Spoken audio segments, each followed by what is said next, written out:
Bonjour Faisal. Bonjour Faisal, Yamina. tu nous accueilles aujourd'hui. Oui, Tu avais un invité très spécial à nous présenter, alors tu veux nous parler de lui? absolument, absolument.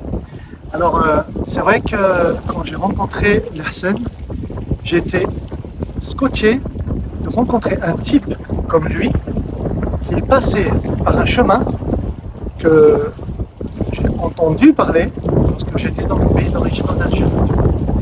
J'ai entendu son témoignage et je me suis dit, mais wow, il a vécu un passé incroyable et il revient de très très loin.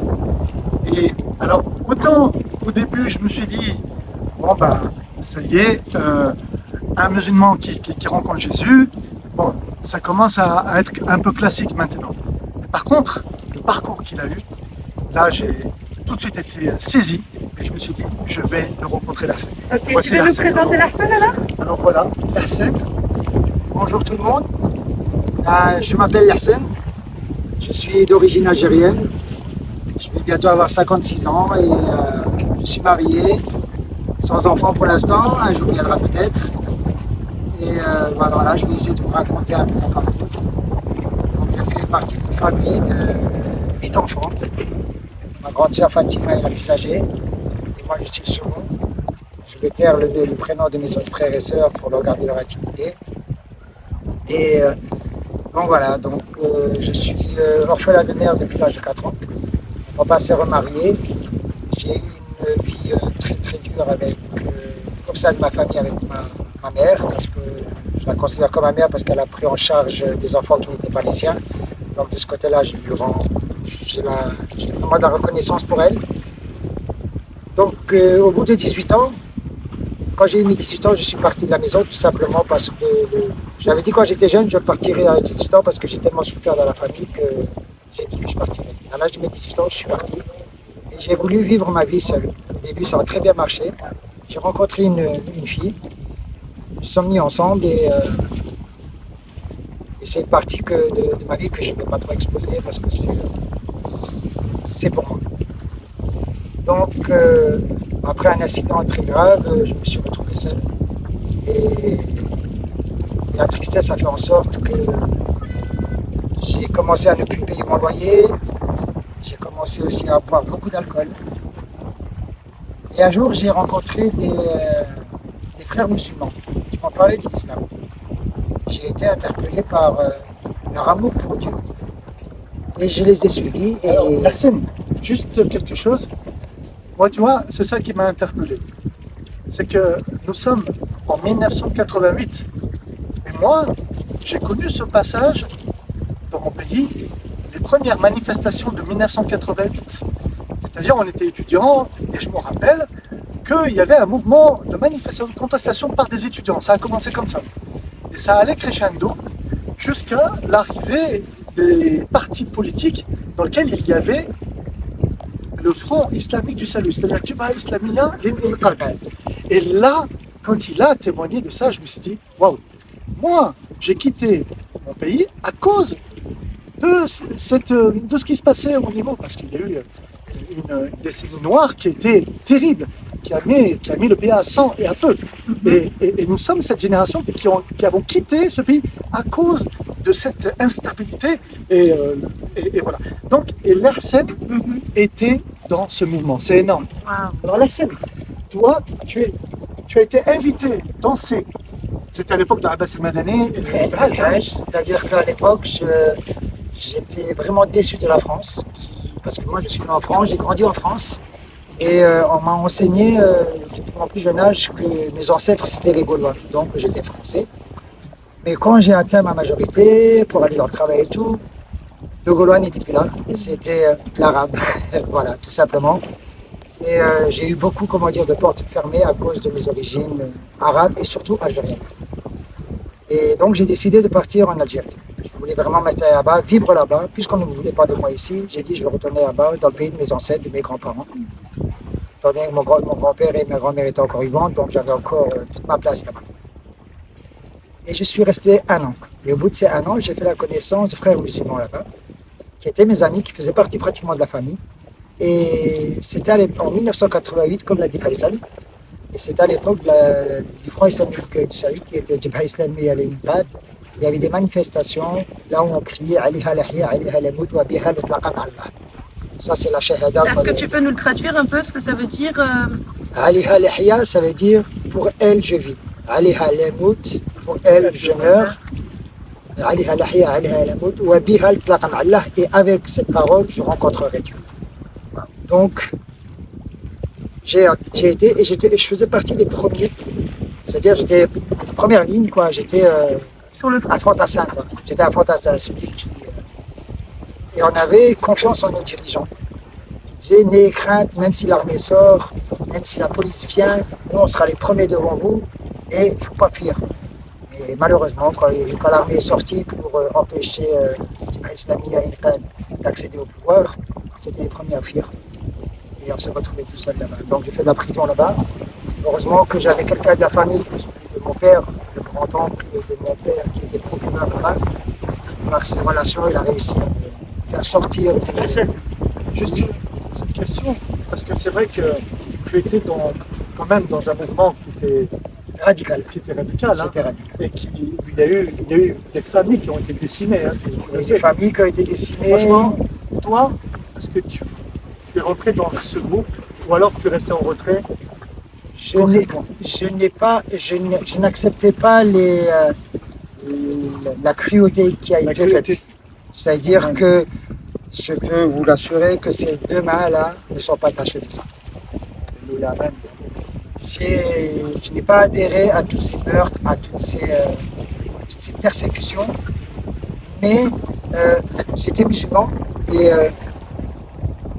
comme dit l'islam, voilà, la mort d'un mécréant n'a pas de valeur entre guillemets. Donc, qu'est-ce que j'ai fait? J'ai été dans ces manifestations et un jour l'armée est sortie et je me suis retrouvé en prison. J'ai passé un certain temps et grâce à mon grand-oncle, c'est-à-dire l'oncle de mon père, j'ai pu sortir. Et dès que je suis sorti, j'ai attendu à peu près 3-4 mois le temps de récupérer mes papiers et tout. Et après, j'ai dit, c'est bon, je ne reste plus dans ce pays parce que j'avais plus ma place là-bas. J'ai été, persécuté par l'administration. Donc, j'étais fiché là-bas. Et il est venu que, en France, j'avais rencontré une fille. Et on a vécu un temps ensemble. Et il y a eu un accident, et comme je l'ai dit tout à l'heure, je n'ai pas envie d'entrer dans ce truc parce que ça, c'est vraiment privé. Je n'ai pas envie de... Bien sûr. Donc je suis, j'ai tout arrêté. Je ne croyais ni en Dieu, je ne croyais en rien du tout, je croyais qu'en moi-même. Mais je suis, tombé dans l'alcoolisme. J'ai commencé à prendre de la drogue, des drogues dures, des drogues douces, ecstasy et tout ce qui s'ensuit. Et ça m'a amené jusqu'au fin fond de la société. C'est-à-dire que j'ai vraiment été au plus profond et plus misérable de la société. On est vers quelle année la scène à peu près? C'était en 1992. 92. En 1992. Donc, je suis devenu SDF et je suis resté dans cette catégorie de SDF pendant 17 ans. Pendant 17 ans, j'ai vécu dans le froid. J'ai surtout vécu une grande partie de ce temps de précarité à Strasbourg. Strasbourg, ce n'est pas comme Béjaïa, comme Alger, comme Oran, où il y a des 30 degrés. C'est des moins 12, moins 13 degrés en hiver. Et j'ai dormi dans le bird, comme on dit, C'est ça? Comme je dis souvent, les gens qui sont là, le matin quand ils se lèvent, ils prennent du café, ils prennent le petit déjeuner. Moi, c'était directement une bouteille d'alcool. 75 centilitres de bière. Et c'était pas en plusieurs fois, c'était en 2 gorgées, elle était avalée. C'est encore tout ce qui en était, c'est des joints. Voilà, donc c'était vraiment un milieu où vraiment j'étais vraiment dedans. Voilà, j'étais au plus bas de ma vie, Donc ça veut dire que quand on est SDF, on n'a pas d'appartement. On vit un peu à droite et à gauche. Et un jour, j'ai trouvé un squat. Un squat, ceux qui ne savent pas ce que c'est un endroit abandonné où est-ce qu'on peut dormir, quoi. Donc, mais on peut se faire virer par la police à n'importe quel moment. Et je suis resté dans ce squat pendant 2 ans. Wow. Et ce squat, il était à un certain moment à égale distance entre une église évangélique et une mosquée turque. Et tous les matins, j'allais à la mosquée turque prendre un café. Il y avait une machine à café, j'allais prendre un café là-bas. Et ce café, eh ben, j'ai pu aussi parler avec des musulmans là-bas et tout, mais l'islam ne m'appelait plus rien. J'ai été tellement déçu par d'anciens dirigeants de l'islam qui nous promettaient monts et merveilles, mais en fin de compte, qui n'ont pas tenu de promesse. Ils ont dit que voilà, ne craignez rien, nous serons avec vous. Et Tu t'es senti abandonné. Voilà, ils m'ont abandonné. Ils m'ont abandonné. J'ai cru à ce qu'ils me disaient, mais en fin de compte, j'ai été, comment dire, fauché comme on fauche le blé dans un champ. Wow. Et j'ai dit, non, ça m'intéresse pas. Donc j'allais à la mosquée tous les jours, pas pour aller prier, mais pour aller prendre mon café. Et après, je rentrais au squat et après, j'allais faire ma vie du SDF, quoi, c'est-à-dire alcool toute la journée, épaule, essayer de gagner ma vie sans le travail, sans rien, c'est-à-dire avec la facilité. Je peux te poser une question, Larsen? Oui, bien sûr. Quand tu allais tous ces matins à la mosquée pour aller prendre ton café, est-ce qu'on t'interpellait? Est-ce qu'on te posait des questions? Comment on t'accueillait? Quel était l'accueil? C'est les gens, qu'ils soient musulmans, qu'ils soient chrétiens, qu'ils soient juifs, quand ils voient un SDF qui pue, qui est clochard, entre guillemets, ils détournent le regard. Ils détournent le regard. Donc on te laissait juste boire ton café, juste on ne te parlait pas. On ne parlait pas et on m'a même pas donné un café gratuit. Et ce squat, il était pratiquement à égale distance entre une mosquée et une église évangélique. Ah ouais, d'accord. Oh. Il y avait le squat, il y avait la mosquée, et il y avait une église. Il y avait une église. Et moi, j'étais au milieu. Et le pasteur de cette église avait loué les locaux à une association qui s'appelle les Restos du Cœur, qui distribue des colis alimentaires aux nécessiteux, c'est-à-dire aux familles qui ont besoin d'argent. Mais pour obtenir des aides, il faut passer par une assistante sociale qui nous donne un bon, etc., etc. Et moi, j'ai jamais tendu la main. Même quand j'étais à la rue, j'ai jamais fait la manche. J'ai toujours été volé. J'ai dit, je préfère voler plutôt que tendre la main. Et tous les samedis, à la fin de la distribution des... c'est quoi le NIF, Faisal, du coup? Ah, c'est quoi le NIF? C'est la fierté. C'est la fierté. La fierté de dire, si j'ai réussi par moi-même, c'est pas toi qui m'as aidé. Et tous les samedis, il y avait la dernière distribution de la semaine des aliments des Restos du Cœur.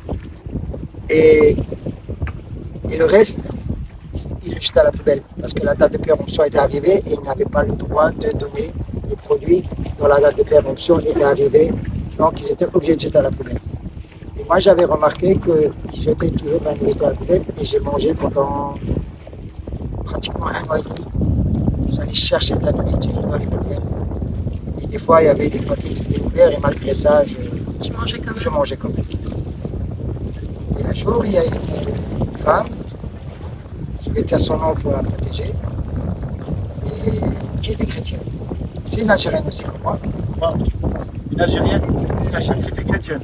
Qui est chrétienne. Qui est chrétienne. Qui est chrétienne. Et que tu as rencontré par hasard. Pas par hasard. C'est elle qui avait remarqué que je venais fouiller dans les poubelles tous les dimanches matin. Parce que je savais qu'ils avaient un culte le dimanche matin. Donc pendant qu'ils étaient au culte, moi j'allais chercher à manger dans les poubelles. Donc tu vois que tu n'étais pas si inaperçu que ça. J'étais pas si inaperçu que ça, mais je n'attendais pas d'aide de qui que ce soit. Que les gens, au début j'avais un peu honte d'aller fouiller dans les poubelles, mais après quand les gens même passaient pour les poubelles, je ne m'enlevais pas et je me cachais tout le monde. Même si les gens me voyaient, peu importe, je me suis dit, personne ne veut me tendre la main, moi je vais me tendre la main tout seul. Je ne pouvais plus, comment dire, je suis arrivé au point de chercher de la nourriture dans les poubelles tout simplement parce qu'à ce moment j'ai aussi plongé dans le milieu du deal, c'est-à-dire que je vendais de la drogue. Je vendais de la drogue je vendais une quantité assez semi-importante, pas très importante, mais qui me permettait, comment dire, d'avoir toujours ma consommation à Qu'est-ce qui moi. s'est passé avec cette femme là, Qu'est-ce qui s'est passé avec cette femme? Elle est venue vers moi. Comment elle est venue vers moi? C'est que c'était le dimanche après-midi. J'avais pas eu le temps d'aller le dimanche matin chercher ma nourriture entre guillemets dans la poubelle. Et ils avaient ouvert dans une salle, à côté du Resto du Cœur, une cellule de prière. Moi, je ne savais pas à l'époque que c'était une cellule de prière. Et tous les dimanches après-midi, elle était avec un frère et ils intercédaient pour. C'est quoi intercéder? Ça veut dire quoi? Intercéder, ça veut dire prier pour que Dieu intervienne en faveur de quelque chose. Et là, ils intercédaient pour les musulmans. Pour que Dieu se manifeste. Les chrétiens priaient pour les musulmans. Pour les musulmans. Pour que les musulmans soient touchés et que les musulmans puissent venir découvrir le Christ, etc. Voilà. Connaître Dieu. Tout à fait. Et ce local, on appelait ça à l'époque le bunker, qui est devenu après le nid oriental. C'est là que Dieu avait montré à cette sœur que dans ce lieu, il y aurait beaucoup de musulmans qui viendraient et qui se convertiraient. C'est pas pour me jeter la fleur, mais j'étais le premier musulman à entrer dans ce local. Quand tu dis musulman, c'est plutôt le premier maghrébin? Le Maghrébin, premier d'origine, non-gaulois? Voilà, On est exactement. Voilà, exactement. Et cette sœur est venue vers moi et elle m'a dit, monsieur, est-ce que vous êtes portugais? Je dis non, moi je suis pas portugais, je suis algérien. J'ai vraiment voulu montrer Ton identité. mon identité, même si je dis les Algériens, les Arabes, ils mangent les poubelles, peu importe, mais j'ai donné le maximum que je pouvais pour ce pays de France. Je me suis vraiment considéré instantanément comme un vrai Français, peut-être même plus Français qu'un Français. Et à la fin, comme j'ai été rejeté, instantanément, cette identité française, je l'ai rejetée pour reprendre mon identité algérienne. Wow. Et cette sœur m'a dit, est-ce que vous êtes portugais? Je dis non, je suis algérien. Ah, elle m'a dit, moi aussi je suis algérien. Et elle m'a dit, est-ce que je peux vous offrir à manger? Et je dis, écoutez, si vous voulez m'offrir à manger, tant mieux, quoi. Et au fond de moi, je dis, c'est bon. Une fois, je ne vais pas y manger dans les poubelles. Donc c'est bon de manger un repas qui soit propre. Et elle m'a fait rentrer dans ce local. Elle a déposé sur la table, je ne sais pas si c'est le fait du hasard ou quoi, mais elle m'a posé un plat de taboulé. Donc, un plat oriental. Un taboulé oriental. Un taboulé oriental. Et moi, j'avais faim, je voulais tout de suite me jeter sur de la nourriture. Elle m'a dit, monsieur, avant de manger, moi je prie.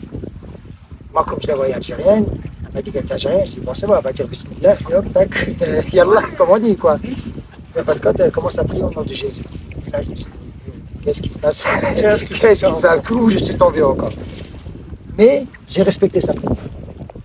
Comme je vous ai dit, j'étais musulman à l'époque, j'étais même frère musulman. Donc le Coran, il est dit qu'il faut respecter les gens du livre. Donc je respecte les prières des gens du livre. Elle a prié au nom de Jésus, elle a dit Amen à la fin, j'ai dit Amen, et on a attaqué le repas. À la fin du repas, elle a commencé à parler un peu, conversation sur Dieu et tout, pas de problème. Mais ce qui était sympa avec elle, c'est qu'elle n'a pas dit le nom de Jésus, pendant qu'elle me parlait de Dieu. Elle a prié au nom de Jésus, ça c'était sûr, mais quand elle m'a parlé de Dieu, elle a dit que Dieu, que Dieu, que Dieu, que Dieu. Elle n'a pas mis en avant le nom de Jésus, parce que je pense que si elle aurait dit le nom de Jésus, je me serais levé, je serais parti. Donc on a discuté un peu, et après à ce moment, j'en avais marre un peu de cette discussion, quoi. Je dis franchement, je voulais fumer mon joint pour m'évader un peu. Donc je lui ai dit, bon, écoutez, moi je vais m'en aller. Elle m'a dit, oui, ben, écoutez, il n'y a pas de souci. Est-ce que moi et mon ami, on peut prier pour vous? J'ai dit, écoutez, si vous voulez prier, il n'y a pas de souci. Donc ils ont prié pour moi. À l'époque, c'est rentré d'une oreille, c'est sorti de l'autre. Je ne sais pas ce qu'ils ont prié. Et je suis parti. Et avant de partir, elle m'a dit, est-ce que je peux vous offrir un livre? Ce livre. Je dis, c'est quoi? Elle m'a dit, c'est la Bible. Je dis, ok, pas de problème. Moi, je suis quelqu'un qui aime lire. Moi, quand on me donne un livre, si les premières pages me plaisent, je le dévore jusqu'à la fin. Donc, elle m'a donné cette Bible et avant de partir, elle m'a dit, si vous voulez commencer la Bible, commencez par Matthieu, par l'évangile de Matthieu. J'ai dit, ok. Et moi, Matthieu, je ne savais pas ce que c'était. Donc, je suis parti en ville, j'ai été rejoindre mes potes. Et après, je suis revenu au squat. J'ai allumé un feu et j'ai sorti mes affaires de mon sac, je les ai posées sur un lit. Quand je dis un lit, c'est un matelas posé à même le sol, avec des cartons en dessous pour pas que l'humidité monte. Comme oreiller, j'avais des chiffons qui étaient enroulés avec un vieux drap et avec une vieille couverture pour pouvoir avoir un support sous la tête. Donc j'ai mis mes affaires sur ce matelas. Et quand j'ai ouvert mon sac, j'ai vu la Bible. Et là, je me suis rappelé que cette sœur m'a dit de commencer par Matthieu. À l'époque, je ne connaissais pas la chronologie de la Bible, donc j'ai commencé à chercher, et je suis tombé sur Matthieu. Et j'ai commencé à lire. Il était à peu près 17h30, 18h à peu près, quand j'ai commencé le Nouveau Testament. Je l'ai fini, il était minuit et demi. J'ai tout lu le Nouveau Testament, d'une traite. Wow. J'ai été absorbé par ces écrits. Il y a quelque chose qui faisait en sorte que je lis, chaque page, je l'ai tourné, Tu étais absorbé, tu étais attiré. J'étais comme si j'étais. Moi, je vous dis franchement, on est au bord de mer et tout, on me dit d'aller nager, je nage comme une pierre au fond de l'eau. Et là, j'ai vraiment plongé dans la parole, dans ces écrits. Et elle m'avait dit, cette sœur m'a dit, si vous voulez venir participer à un culte, elle a dit, on fait des cultes le mardi, le jeudi et le dimanche. Et si vous voulez venir, vous n'avez qu'à venir mardi, il n'y a pas de souci, la porte elle sera ouverte. Et comme par hasard, l'église a sorti la porte ouverte de Strasbourg. J'ai dit ok, mais quand je lui ai dit ok, au fond de moi, je dis je ne viendrai jamais. Donc je me suis couché, une fois que j'ai lu la Bible, le Nouveau Testament, je n'ai pas pu reprendre le début parce que ça m'intéressait tellement, je voulais reprendre depuis tout le début, c'est-à-dire maintenant comme je connais la Bible depuis Genèse, et comme il faisait sombre, quand je n'avais pas d'électricité, j'étais à la bougie, quoi. J'étais à la bougie. Donc, j'ai rangé la Bible et je l'ai mise sous cet oreiller que je vous ai dit, qui était un amalgame de chiffon. Et je me suis endormi. Ouais, mes copains de tous les soirs sont venus me visiter, quoi. Quand je dis mes copains, c'est les Gaspard, c'est les rats qui venaient me visiter, qui marchaient sur moi. Alors, j'avais toujours ma couverture et tout. Mais bon, ça faisait déjà plus d'1 an qu'on était copains, donc ça va, il n'y avait pas de souci. Hein. Ils venaient juste me dire donnez la scène et partaient. Mais bon, ils faisaient une rasure dans mes provisions. C'était pas grave. Et le lendemain, je vais à la mosquée comme d'habitude. Je mets ma pièce dans la machine à café. Alors cette fois, donc tu vas pas, donc là tu as rencontré cette Algérienne chrétienne qui t'a parlé de Jésus, qui t'a invité à manger, mais une fois tu as pris la Bible, tu as lu Matthieu, etc., tu t'es couché, et le lendemain tu vas à la mosquée. Pourquoi tu vas à la mosquée? Pas pour aller, comment dire, prier. Tout simplement parce que là-bas, ils ont une salle et il y a une machine à café. Ah, ok. La machine à café, le café il est à 50 centimes. Le café, il était à 1,50 €. Quelqu'un qui est à la rue, 1 euro, c'est 1 euro. C'est comme si quelqu'un qui travaille, ça fait 100 €. Donc pour moi, 1 euro, c'est 1 euro. Ça ne permettait pas d'aller acheter une baguette, mais ça permettait d'avoir un minimum 1 euro pour rajouter après Donc, encore 1 euro. pour aller prendre un café. Prendre un café. Voilà. Donc j'ai pris mon premier café, je l'ai mis là-bas, parce qu'il y avait une petite salle. Et j'en ai pris un deuxième, et là, le deuxième, je l'ai pris pour repartir au squat. Quand j'étais au squat, j'ai commencé à ranger mes affaires. J'ai mis toutes mes affaires dans mon sac. Moi, à l'époque, je m'appelais l'escargot parce que comme l'escargot qui porte sa maison sur son dos, moi, j'avais mon sac sur le dos et toute ma maison était sur mon dos. Et c'est avéré que je me suis levé et je suis parti. J'ai fait mon joint et je suis parti. Et sur le chemin, une voix m'a interpellé. Une voix audible. J'ai entendu, comme toi, Faisal, tu me parles, je t'entends. Une voix qui te parlait? Une voix qui m'a parlé. Wow. Qui m'a dit, Arsène, tu as oublié quelque chose. Il ne l'a pas dit en arabe, il l'a dit en français. Je me suis arrêté et j'ai commencé à fouiller, voir ce que j'avais oublié. Je ouvrais mon sac. La première chose que j'ai fait, j'ai regardé si j'avais pris ma drogue, si j'avais. Tout était là, j'avais mon argent, le peu d'argent que j'avais, tout était là. Bon, je me suis dit, James, c'est peut-être des hallucinations à cause de la drogue, je commence peut-être à partir en vrille, quoi. Donc, j'ai remis mes affaires dans mon sac et j'ai remis mon sac à dos et je suis reparti. Et là, il y a encore cette voix qui m'interpelle, elle me dit, la scène, t'as oublié quelque chose. Donc, pour être sûr, je suis retourné au squat, j'ai fait le tour de mon squat, autour du matelas, rien. Et d'un seul coup, je lève mon oreiller, parce que j'avais plus la Bible en dessous. Et là, je vois la Bible. Et au fond de moi, je me suis dit, c'est pas pour ça que je suis revenu. Wow. Je dis, même si je suis plus pratiquant musulman, mais je suis musulman, c'est pas à cause de ça. Et comme j'avais ce respect toujours des livres saints, je me dis, donc je l'ai quand même pris et je l'ai mis dans mon sac. J'ai fermé et je suis parti. Et cette voix avait disparu. Donc, j'ai passé le lundi avec mes potes. Le lundi soir, quand je suis rentré au squat, Je peux te poser une question, Larsen? oui, Du coup, par rapport à la première fois, tu t'es dit, ben, c'est peut-être j'ai eu des hallucinations, ou peut-être cette fois, voilà, c'est parce que c'est à cause l'effet. de la drogue, à cause des Mais produits une fois que tu stupéfiants. as retrouvé cette Bible, qu'est-ce que tu t'es dit au fond de ton cœur? Est-ce que tu pensais que ça pouvait être Dieu qui te parle? Sur le moment, non. Voilà, ok. Sur le moment, non, pas du tout. Sur le moment, je me suis dit, c'est bon, je suis en train de... Tu divagues. Voilà, D'accord. c'est les produits stupéfiants que je prenais qui commençaient à me faire. Parce Très que, bon, bien. ceux qui connaissent un peu le milieu de la drogue, ça casse un moment et les neurones ils commencent à se percuter. Ouais, ouais. Mais Donc, c'est honnête justement de le dire et c'est pour ça que je voulais vraiment qu'on l'entende. Non, je ne m'étais pas posé la question, est-ce que c'est Dieu qui... Donc le lundi, j'ai été en ville, comme on fait, et le soir, je suis rentré au squat. Ce soir-là, je n'ai pas lu la Bible, je n'ai pas prise. Je n'ai pas... Est-ce que c'était volontaire ou involontaire, je ne sais pas, mais je n'avais pas envie de bouquiner peut-être ce soir-là. Donc je me suis endormi. Le mardi, non, mon train-train quotidien, la mosquée, prendre mon café, etc., etc. Mais cette Bible, je l'ai laissée dans le sac. Parce que je me suis dit peut-être. Donc j'ai quand même laissé dans le sac. Et c'était le mardi soir. Mardi soir, je rentre. Et vers les coups de 19h30, j'étais assis, j'étais prêt à m'allonger quoi, et terminer ma soirée. Et là, je ne sais pas ce qui s'est arrivé. Je me suis levé et je suis parti directement à l'église, à la porte ouverte de l'escalier. Il était 19h30 à peu près.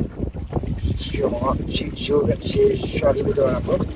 Et là, la porte, personne, a été ouverte. Je suis rentré dans la salle de culte. Et personne.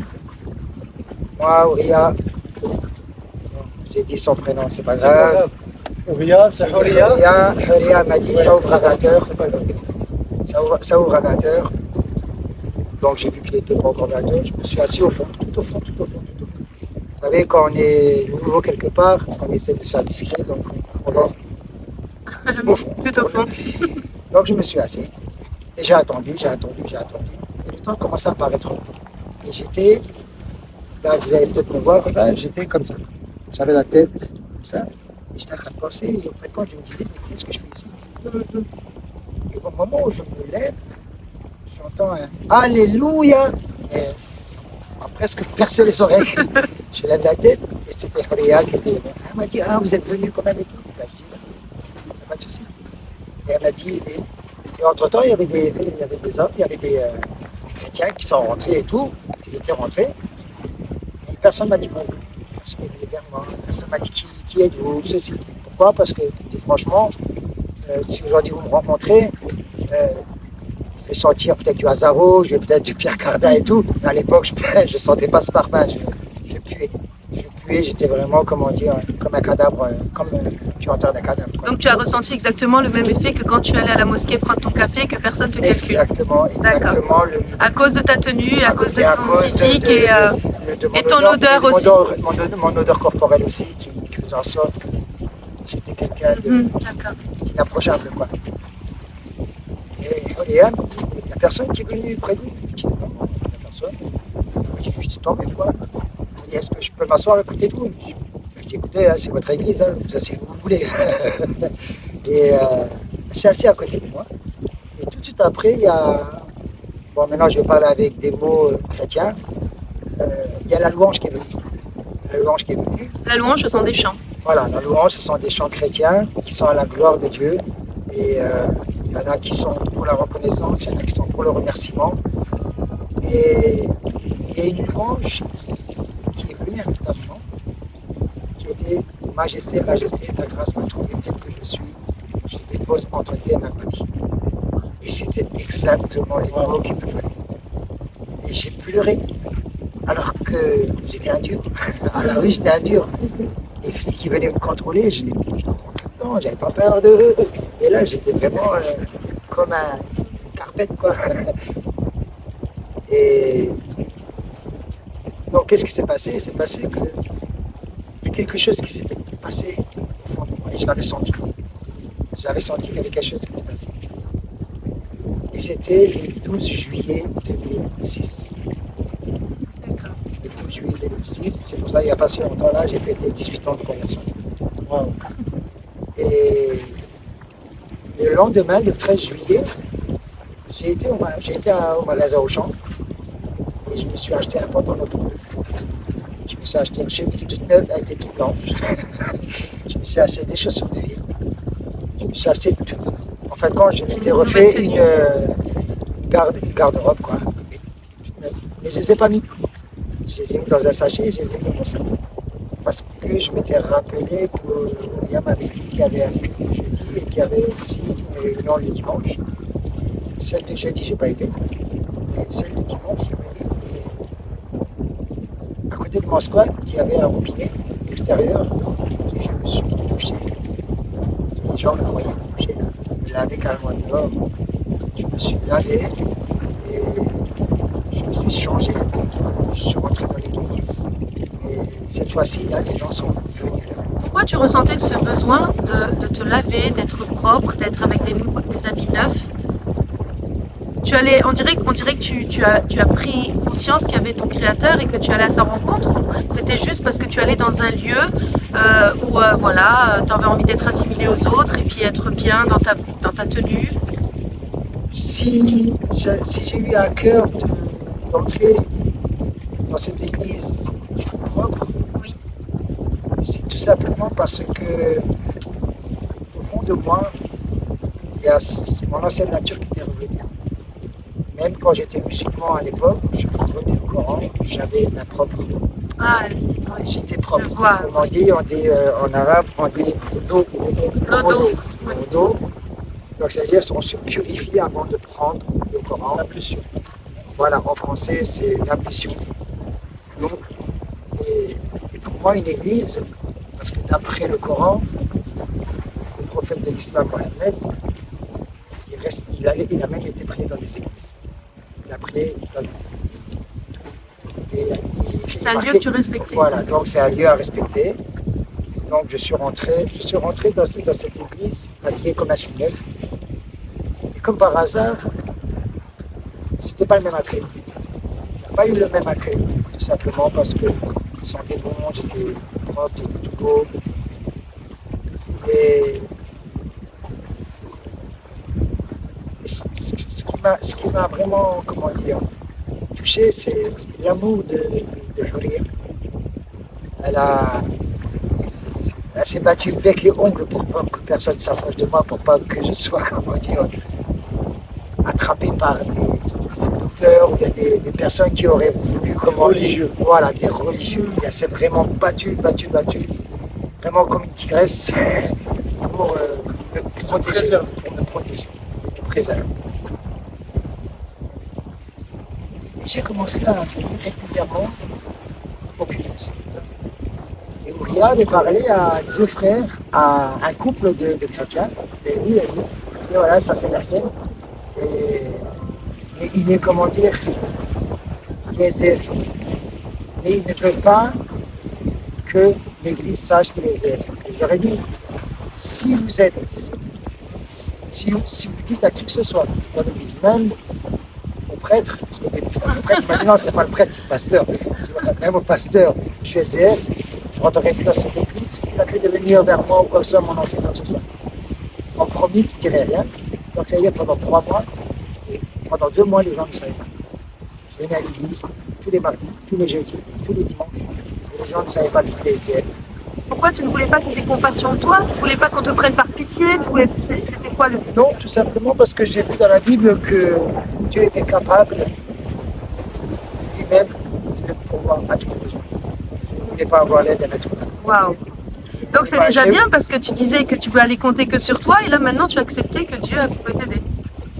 J'ai toujours compté sur Dieu. Parce que même quand j'étais à la rue, je dis, écoute, voilà. Ah, Hier, c'est la volonté de Dieu. Si je suis dans cette misère, bien dans cette galère, c'est la volonté de Dieu. Et, et là, j'ai vu que dans la Bible, il dit que ne crains rien, je serai avec toi chaque jour de ta vie. Et j'ai cru à ces paroles. Donc j'ai dit maintenant, si vraiment tu existes, sors-moi de la galère dont je suis. J'ai parlé à Dieu directement. Je lui ai dit, si vraiment c'est toi vraiment Jésus, là je suis vraiment dans un endroit où on parle de Tu toi as dit, comme si quoi, c'est si c'est vraiment toi, Jésus. C'est ça. si c'est toi Jésus, si c'est toi Dieu, Si c'est toi, Dieu, sors-moi montre-moi, montre-moi sors-moi de cette misère. Sors-moi de cette misère. Moi, ce qui m'a interpellé, c'est qu'à un moment donné, il m'a dit, mais il avait dans le cœur avec une haine des Juifs, une haine des chrétiens. Quand j'étais musulman, ouais. Quand C'est- j'étais musulman, j'étais dans le mouvement salafiste. Et moi, j'avais une haine envers les juifs, une haine envers les chrétiens. Pour moi, c'était des kafiris. Kufar. Kofr. En pluriel, on dit kafiri. Et si pendant ma période de SDF, si ça aurait été un groupe musulman qui serait venu vers moi, qui serait été relayé, là, je pense que je me serais retourné vraiment dans l'islam. Et s'il m'aurait dit, tiens, prends une ceinture d'explosifs, il va te faire exploser dans une synagogue ou dans une église, je l'aurais fait sans truc, parce qu'on dit, shahid, j'avais le paradis assuré pour lui. Mais Dieu n'a pas voulu. Il a voulu que je vienne sur cette chose. Pourquoi? Parce que si ça aurait été des musulmans qui seraient venus me sortir de la galère, j'aurais été le plus grand ennemi de tous les chrétiens, le plus grand ennemi de tout le peuple juif. Où qu'ils soient. Qu'ils soient en Israël, en France, aux États-Unis, en tout cas, j'aurais été vraiment l'ennemi public numéro un de toute cette catégorie.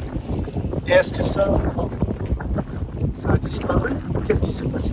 Aujourd'hui, j'ai un amour immense pour le peuple d'Israël, un amour immense pour le peuple chrétien, même si des fois je suis déçu, mais mon amour est plus grand que la déception. Parce que pourquoi? Parce qu'on ne peut pas changer, je ne pourrai jamais changer le cœur d'un homme et d'une femme, il n'y a que Dieu qui peut le changer. Donc, même si une personne est méchante, un juif est méchant, et si un chrétien est méchant, je vais toujours l'aimer. Je vais toujours l'aimer. Même les musulmans, je les aime aujourd'hui aussi, il n'y a pas de souci. Et il s'est passé que Transformation à l'intérieur. il y a eu une transformation à l'intérieur. C'est-à-dire que pendant toute ma formation musulmane, quand j'étais avec les frères musulmans, toute cette formation du djihad, Dieu avait tout effacé ça. Et il a changé cette haine que j'avais en moi pour cette œuvre, pour cette catégorie de personnes en amour. Et il s'est passé que, instamment, j'ai vu dans la Bible qu'il est dit qu'il fallait se faire baptiser. Donc, je savais ce que c'était le baptême. Je savais ce que c'était le baptême parce qu'on avait parlé. Moi, j'aime bien m'instruire. Moi, on me dit pas, oui, ça c'est rouge. Même si c'est rouge, il faut que je regarde vraiment si c'est rouge. Donc, il faut que je cherche pas. Je trouve la réponse par moi-même. Et j'ai vu qu'il fallait se faire baptiser. Je peux vous assurer que tous les jours, le pasteur, il a les oreilles qui ont ciblé parce que tous les jours, j'étais à son bureau. Je dis, pasteur, il faut me baptiser. Pasteur, il faut me baptiser. Pasteur, il ne voulait pas, il dit, il n'y a pas assez de monde. Il faut attendre au moins quelques personnes pour pouvoir se faire une séance de baptême. Et instamment, il a tellement marre, il a dit, bon, on va, avant la fin de l'année, on fait quelque chose. Je dis, ok. Et malgré qu'il m'a dit avant la fin de l'année, j'ai toujours lui dit, je vais me faire baptiser. Et il s'est avéré qu'il a mis en place une date le 26 octobre de la même année de 2006. C'est-à-dire 12 juillet, 12 août, 12 septembre, 12 octobre, c'est-à-dire 3 mois et 14 jours après. Je suis passé par les eaux du baptême. Et j'ai été immergé et Pourquoi cette envie absolue de vouloir se faire baptiser? Qu'est-ce qu'il y a dans cette notion de se faire baptiser? Empressé. Tu voulais Voilà. un engouement, tu voulais le faire tout de suite. je voulais le faire tout de suite. Qu'est-ce que ça représente pour toi en fait? Qu'est-ce que ça peut représenter le baptême justement? Pour moi, le baptême, c'est l'ouverture de la porte du paradis. Waouh. C'est beau. Tu peux m'en dire plus? L'ouverture de la porte du paradis, c'est énorme ce que tu dis. C'est-à-dire que en entrant dans les eaux du baptême, c'est comme si, comme je vous ai dit, j'étais SDF. J'étais SDF et au bout de un mois et demi après on entrait dans l'église. Il y avait, comme je dis, il y avait un couple qui était au courant, Uriah qui était au courant, et le frère qui était aussi avec Uriah, qui intercédait pour Qui t'avait les musulmans, accueilli, oui. qui m'avait accueilli, qui m'ont vu en tant qu'SDF. Et là, ils ont fait des démarches sans que je sache pour me trouver un hébergement. Et il y avait une église qui s'appelle l'église baptiste à Strasbourg qui ont des chambres. Ils ont parlé au responsable social de l'église. Ils m'ont expliqué voilà, qu'on a quelqu'un qui vient d'entrer dans le monde chrétien et qui est ZEP et qui cherche un endroit, qui touche le RMI. À l'époque, c'est le RMI. Et il peut payer un loyer. Donc avec les appels et tout, donc je paye à peu près une centaine d'euros. Et tout compris, c'est-à-dire qu'il y avait l'électricité, la douche, etc. Et quand ils m'ont trouvé ce logement, je suis passé de sans domicile fixe à ADF, c'est-à-dire avec domicile fixe. C'est-à-dire que de l'extérieur, je suis rentré à l'intérieur. Ouais. Donc, c'est-à-dire que si je peux maintenant imager, c'est-à-dire qu'à ce moment, sans être passé par les eaux du baptême, j'étais à l'extérieur du royaume de Dieu. Et maintenant, quand je me suis fait baptiser, je suis entré au royaume.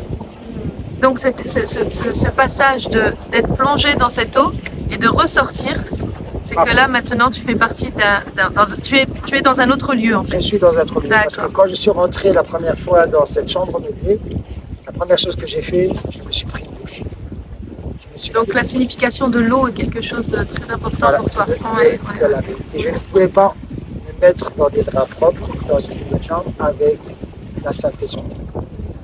Donc, tu as bien imagé le baptême du coup, d'être plongé dans l'eau avec cette saleté et de ressortir avec une propreté nouvelle. Voilà. D'accord. Propreté nouvelle. Wow. C'est-à-dire comme quand j'étais à la rue, j'ai reçu cette chambre meublée, j'étais sale. Pas sale dans le sens parce que je prenais bien sûr, c'est l'image que tu as donnée. Voilà, on peut se coucher le matin et quand on redort sur un matelas sur lequel on a dormi pendant des années, donc il y a toujours la saleté, donc on se ressalit toujours la nuit. Quand je suis passé dans les eaux du matin, il y a une prophétie dans la bouche du pasteur qui a dit comme je me suis servi d'autres âmes amenées à moi, je me servirai de toi pour amener beaucoup d'âmes à moi. Et je t'enseignerai personnellement. Wow. Je pense que cette dernière phrase a fait en sorte aussi que j'ai été un peu réticent vis-à-vis de certains enseignements. Mais quand il m'a dit je t'enseignerai personnellement, comme le jour, parce que là maintenant je peux dire que la voix que j'ai entendue qui m'a dit la scène, tu as oublié quelque chose, je savais aussi que... Là cette fois ça te parlait. Je savais qui parlait. Donc je pensais que j'étais fou, mais là je savais que c'était vraiment vrai. Et il m'a dit, comme je me suis servi de beaucoup d'âmes, parce que je n'ai pas été évangélisé que par rien, d'autres personnes m'avaient appelé de Dieu, mais dès qu'il parlait de Dieu, j'aimais bien parler de Dieu, mais dès qu'il parlait de Jésus, fils de Dieu, je dis, pour moi vous êtes vraiment content. Quand on parlait de Dieu, ça passait. Ça passe. Dès qu'on prononçait le nom de Jésus, Jésus, fils de Dieu. Jésus, le fils de Dieu, ça passe mal. Parce que dans l'islam, on dit, il y a une sourate qui dit c'est-à-dire, c'est-à-dire qu'il n'y a qu'un Dieu. C'est-à-dire qu'il n'y a que lui. Lam yalid, c'est-à-dire qu'il n'a pas enfanté. Lam yulid, non, qui n'a pas été engendré. Lam yulid, il n'engendre pas. Lahu kufuwan ahad, et il n'y a personne au-dessus de lui. Donc, pour moi, quand on dit Jésus, le Fils de Dieu, pour moi, ça ne passait pas du tout. Oui, parce que Dieu ne peut pas avoir de fils. Voilà, c'est ça. Mais alors, comment tu peux expliquer aujourd'hui, quand on l'entend très 18 ans souvent après, parce que là, ça fait quoi 18 ans de conversion. Maintenant, ça fait... 18 ans de conversion. 18 ans de Comment conversion. aujourd'hui je peux Comment aujourd'hui tu peux expliquer justement à ceux qui nous écoutent et qui vont voir ton témoignage et qui vont écouter ton témoignage, quand on dit Jésus est le fils, Yeshua est le fils de Dieu, c'est quand même percutant quand même, c'est quelque chose qui peut mettre mal à l'aise, comme tu disais, les personnes musulmanes ou même les personnes qui sont athées ou peu importe. Donc comment tu peux l'expliquer aujourd'hui, ce fils de Dieu? Aujourd'hui, moi, je suis d'origine algérienne. En Algérie, quand je suis, admettant, si je serais dans un pays autre que l'Algérie, les gens ils vont me dire Hadaoul El Jazair.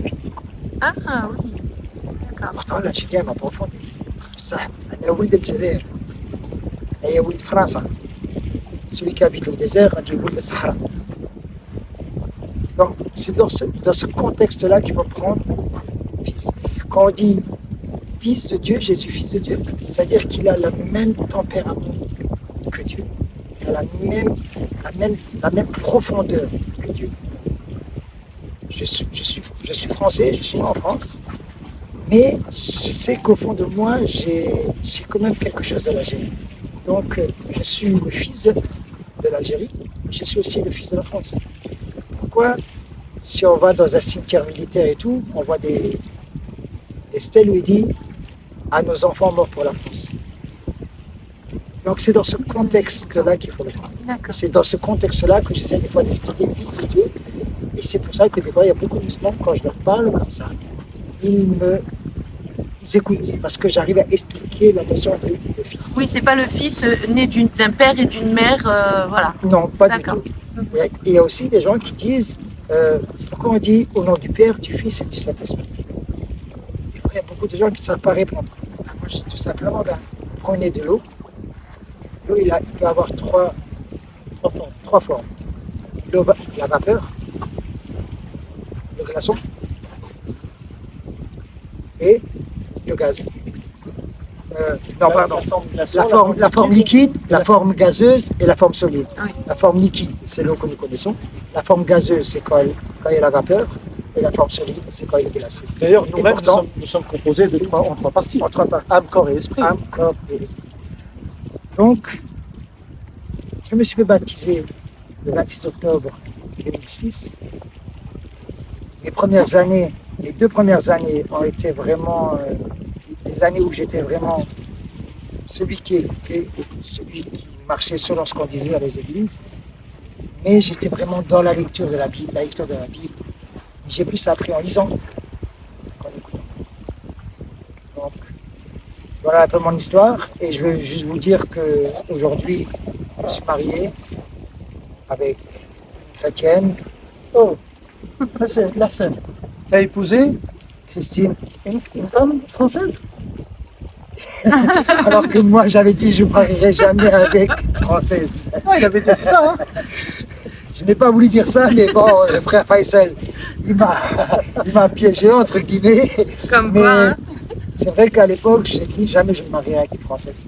À cause de quoi? À cause de la colonisation algérienne ou À cause de la colonisation. À cause de la colonisation algérienne. Et aujourd'hui, Dieu il a dit tu te marieras avec une française. Je suis marié aujourd'hui avec une française. À l'époque, j'étais ni locataire ni propriétaire. Mais aujourd'hui, le Seigneur nous a donné à moi et mon épouse une maison qui nous appartient. Nous ne sommes pas locataires. C'est vrai qu'il y a encore quelques travaux à faire, mais c'est à nous. Aujourd'hui, tu es chez toi. Je suis chez moi. Tu vis librement. Je vis librement. Tu n'as plus de haine envers qui que ce soit. Je n'ai plus de haine envers qui que ce soit, si ce n'est des fois contre moi-même, parce que des fois, j'ai fait des erreurs et je dis pourquoi j'ai fait des erreurs. Et ce que je veux dire, c'est qu'à ce moment, le Seigneur il m'a donné un travail. Je touchais en 2007 à peu près 3 000 euros par mois. C'est l'équivalent à peu près aujourd'hui de 6 000, 7 000 euros. Selon le temps qui est passé. Ça m'a permis, Dieu ne m'a pas donné ce travail avec cette somme d'argent pour que je m'enrichisse. C'est tout simplement pendant les 17 ans de SDF, j'ai contracté beaucoup de dettes. J'en ai pour presque 90 000, presque 100 000 euros. Je te restituerai la vie en toutes choses. Toutes finances que tu as perdues, que le diable t'a pris dans ta vie, je te les rendrai et je te restitue. C'est la justice de Dieu. C'est magnifique. Et c'était par des amendes et tout. Et au moment où j'ai repris le travail, l'administration est tombée dessus et j'ai commencé à rembourser. J'ai pu rembourser de moi-même à peu près 85 à 90% de la somme que je donnais à l'État. Et mon épouse Christine m'a aidé pour terminer le reste. Et aujourd'hui, on ne roule pas sur l'or, mais on on mange tous les jours à notre faim, on a ce qu'il faut adresser tous les jours. Si on peut aider les personnes, on aide. Et aujourd'hui, si vous entendez ce message, sachez une chose, qu'il n'y a pas d'autre chemin que Jésus et que ce témoignage qu'on dit, il est vrai. Et si un jour vous voulez me rencontrer, je pourrais même vous donner des articles de journaux qui prouvent ce que je dis est vrai. Alors je voudrais articles de journaux. un article de journal. Alors je voudrais vraiment, vous qui m'écoutez, qui me voyez, je voudrais vraiment faire cette prière pour vous. Si vous entendez cette prière, qu'elle puisse toucher votre cœur, que le Seigneur Jésus, Yeshua al-Messie, puisse toucher votre cœur, qu'il puisse vous donner la certitude qu'il n'y a pas d'autre Dieu que lui, que c'est lui le chemin, la vérité et la vie. Que tu sois algérien, que tu sois français, tunisien, marocain, sache une chose, que si tu veux accéder au paradis, il n'y a qu'à ce chemin. Confesse Jésus comme Sauveur et Seigneur. Je ne te promets pas qu'il va faire dans ta vie tout ce qu'il a fait pour moi. Peut-être qu'il te laissera dans la précarité, peut-être qu'il va t'enrichir, peut-être qu'il va te donner la guérison ou il ne te la donnera pas. C'est lui le hakim, c'est pas moi le hakim. Mais moi, il a voulu me faire la grâce de me sortir de la misère. Il a permis que je puisse être une autre personne. Il a permis que je puisse gravir l'échelle sociale. Alors, je souhaite que si le jour où tu acceptes Jésus comme Sauveur et Seigneur, qu'il puisse te donner ce qu'il m'a donné. Et s'il ne te donne pas ce qu'il m'a donné, sache que tu as une maison dans le ciel qui t'attend. Elle sera plus belle que toutes les maisons que tu pourrais avoir ici sur terre.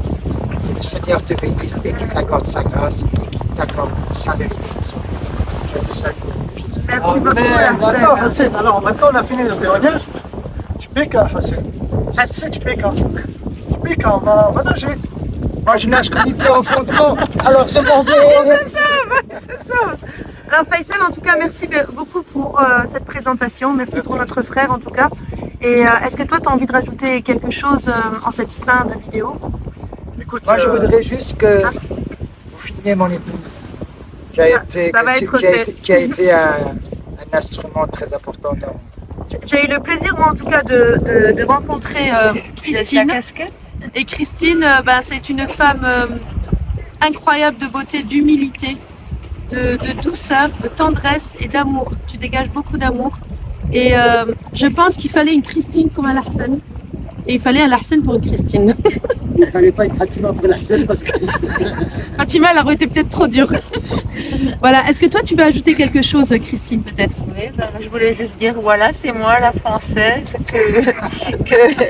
que la Seine ne voulait jamais épouser, mais qu'il a épousé quand même.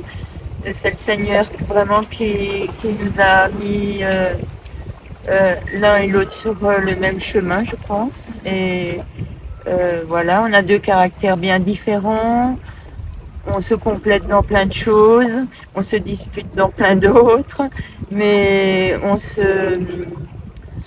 on aide vraiment, on essaye vraiment d'avancer ensemble, de servir le Seigneur ensemble, de témoigner de lui, quoi, comme on peut. Merci en tout cas, Christine, Et parce que voilà. tu es une femme incroyable, vraiment. Et ce sera avec plaisir de pouvoir t'interroger, enfin de t'interviewer la prochaine fois. D'accord? Et qui sait, encore avec ce beau paysage. D'accord? En tout cas, on vous remercie énormément. Et Faisal, pardon, je te laisse vraiment le mot de la fin. moi je tiens à vous dire que son témoignage il m'a vraiment bouleversé. Et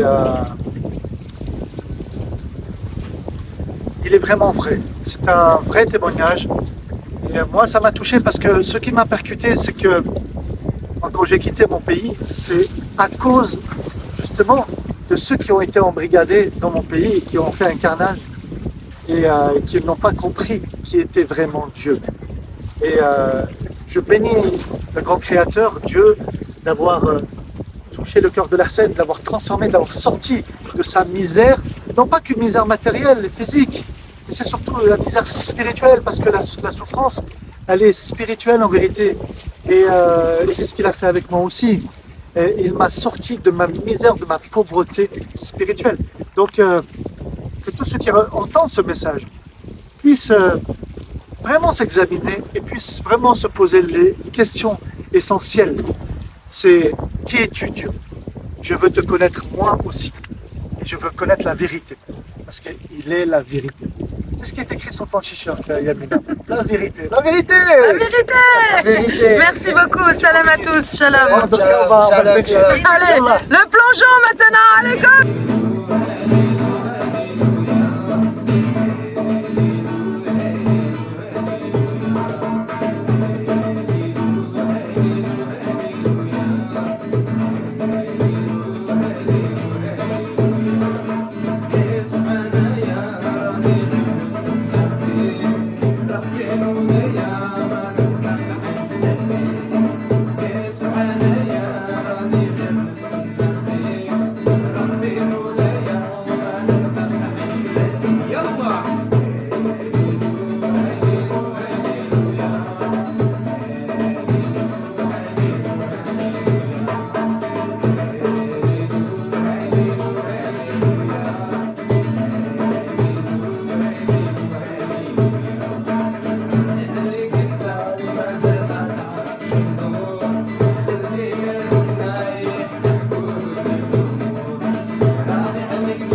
Lord, you are in the midst of your people. Hallelujah, praise the Lord.